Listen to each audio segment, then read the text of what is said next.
Thank you very much for having me here, guys. My name is Steve Klomp, and I'm the Australian Christians candidate for Belmont. I'm one of 42 candidates, well, not in the upper house actually, I'm a candidate for Belmont in the lower house. We have 42 candidates in the lower house out of 59. We have all of our candidate positions, or rather all the positions available, covered in the upper house. You're talking about a serious political party, a serious Christian-based political party. I've been a Christian all my life, I've been a Catholic all my life, but I've been denying my faith for a long time. It was only about 15 years ago that the Spirit moved in me, as we say, and I started embracing what I'd already known was always the case. And I started thinking about the idea that I could compartmentalise my Christianity, so I could say, okay, on Sundays, no worries, or maybe in this situation or with the family, except for Uncle Smith that I don't like. I don't have an Uncle Smith. But I realised that doesn't make any sense. And it also doesn't make any sense for communities either. You can't say, oh, well, Christians, yeah, not in government. Church, fine. Government, no. Actually, God says to us, you have to have a voice. In fact, I give you the authority, I act through you, and I give the government the authority to act. It's not something separate from me. And I'm going to work through people who are willing to work.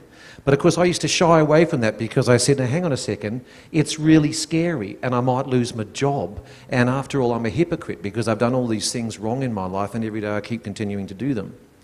But I realised that I had to do it. And then I worried about pride because it's supposed to be about the Lord, it's not supposed to be about me. I'm sort of getting over all those things. So you've got to ask yourself the question, would I make a reasonable candidate for Belmont? And the answer is, you're not voting for me.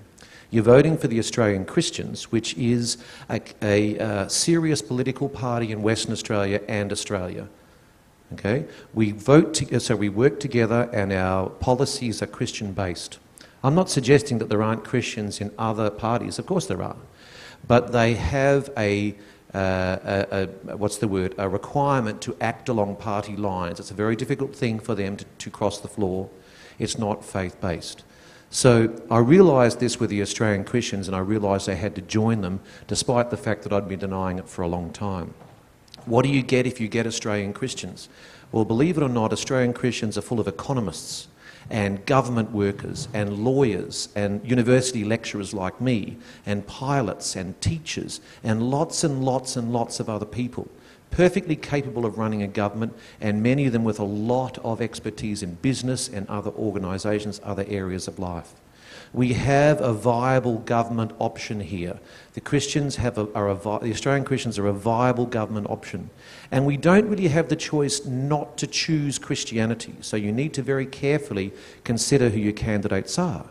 Glenys Godfrey, for example, from the Liberal Party, who is applying for a candidate here, is a very Christian person. I think she's very, very good. I'm not suggesting that for a second. Eric Ripper is a good man. I know him personally. This isn't the point. It's not about arguing one way or the other about, oh, he's rotten and he da-da.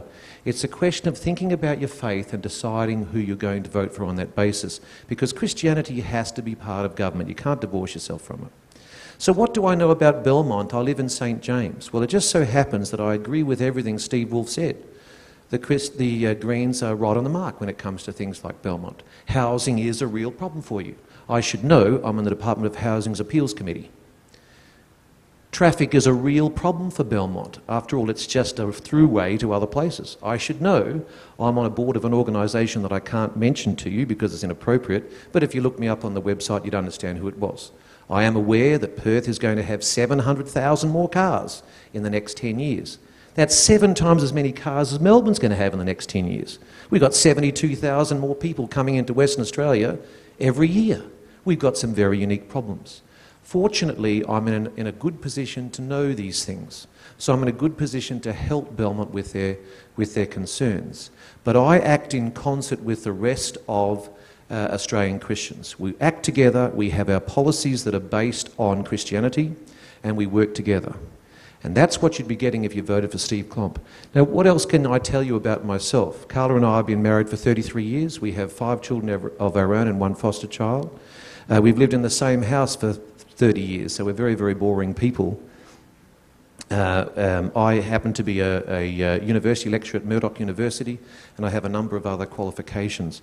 One of them is, of course, that I teach communications for a living, so I don't know whether that's a good thing or a bad thing.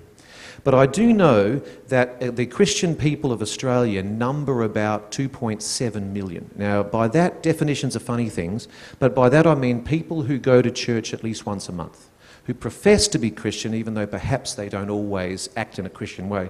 I know then again that I don't always act in a Christian way, but certainly we all try. If all of those people got together,